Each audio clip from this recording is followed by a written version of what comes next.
Hey everyone, it's Gamefruitpulp, and welcome back to another Minecraft Building Toronto video. For those of you who have been following the channel for a while, you will know exactly what this video will be all about.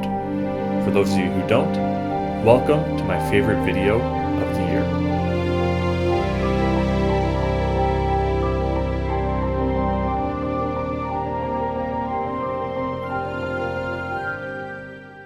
I want to welcome everyone to my Minecraft Building Toronto 2024 year in review video, where we take a look back at the buildings completed in the previous year on the project.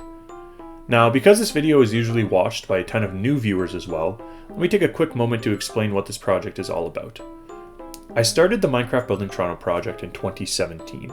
The project aims to recreate the city of Toronto, Canada on a 1-to-1 scale in vanilla Minecraft, and that includes interiors and some underground infrastructure work like subways as well.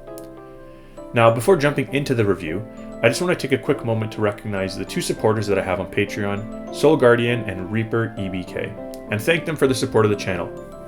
If you're looking for a way to support the channel, you can check the description of the video for a link.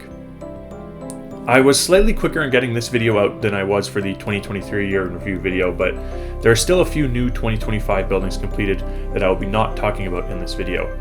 So if you do notice something that I've failed to mention, it's probably because there's a video coming out on that building in the future. I will end the video off by explaining what our building team plans are for 2025, so be sure to stay tuned for that.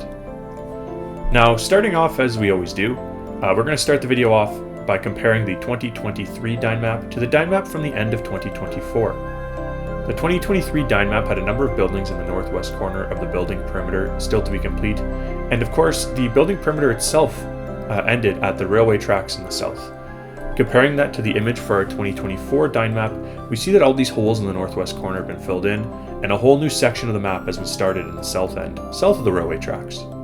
You will also notice a few bits and pieces of expansion on the east end of our building perimeter, where we had new builders construct their test builds before joining as a full-time member on the project. This is my 8th Building Toronto year in review video on the channel, which of course means we have been working on the project now for our 8th calendar year, which is absolutely wild to think about. But with that in mind, I think it was long overdue that I actually took some steps to better prepare for this video. And with the assistance of my awesome build team, I was able to do just that. 2024 marks the first year where we actually tracked completed builds on the project, so I will be able to show you every single building that we completed in 2024. Now, I believe that 2024 has been the best year for the Building Toronto project to date, looking at nearly every measurable criterion. We finished the most buildings in a year that we'd ever finished on the project, the most notable builds, and I'm guessing also the most surface area built as well. In total, in 2024, the Minecraft Building Toronto team completed 38 new buildings. I'm going to quickly go over them all in the rough order that they were completed in throughout the past year.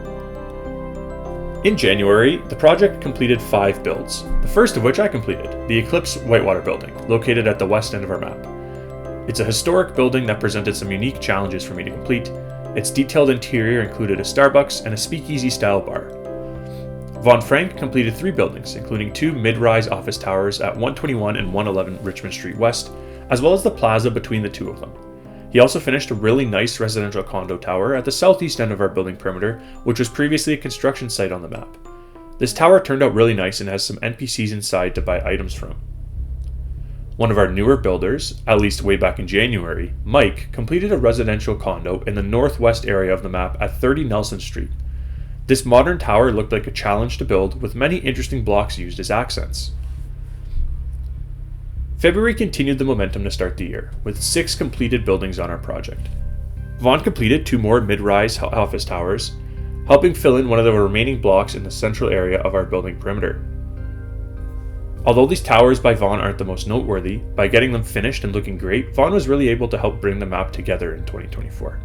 Mike finished up the neighbor of his January condo build, completing the accompanying tower located at 199 Richmond Street West, helping to close out the northern part of our building perimeter. I was inspired by Vaughn's work on the towers that he completed in January and decided to work a bit on Toronto's underground tunnel system known as the Path, completing the Richmond Street West food court and some of the attached hallways to the south. This area is definitely worth a visit next time you are on the server. February also saw the introduction of a new builder on the project, Maxwell. Maxwell completed some amazing buildings in the month, completing the detailed building located at 116 Simcoe Street, as well as the St. James Cathedral Event Center, sitting just east of our building perimeter, but whose completion was important for my 2024 plans on the project.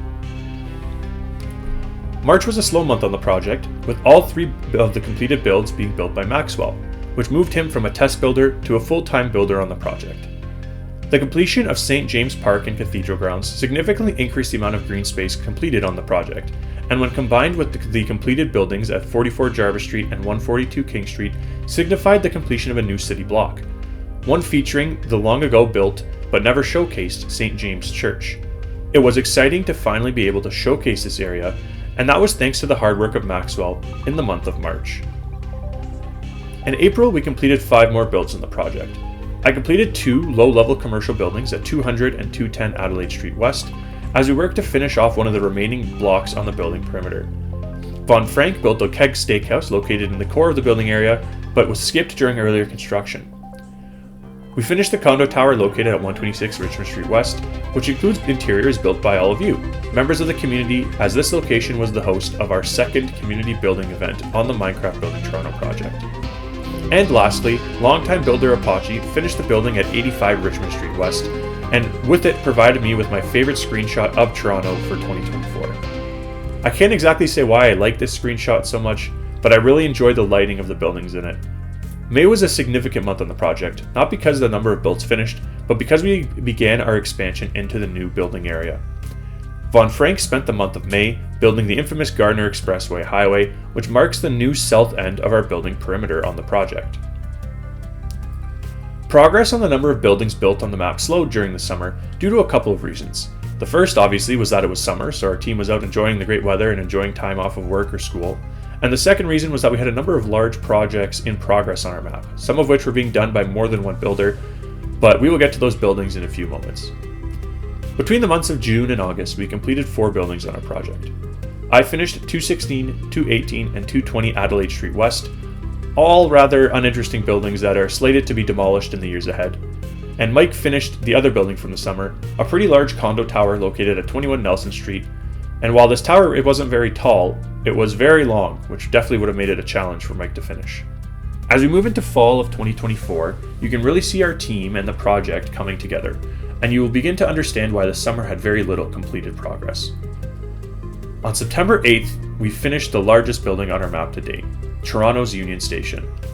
This massive complex was a team effort and included a ton of interactive activities for visitors, ranging from quests to stores that you can buy items in to make your experience on the map more enjoyable. Von Frank completed a really nice office tower complex in our new building area, CIBC Square South, as well as its accompanying rail deck park. We also welcomed another new builder in September, Dingy Fried. Dingy finished their building in September, the J. Frank Raw building, a small but very detailed building in the northeast corner of our map. And Dingy provides the channel with some awesome music that you probably hear in the background throughout this video and many others as well.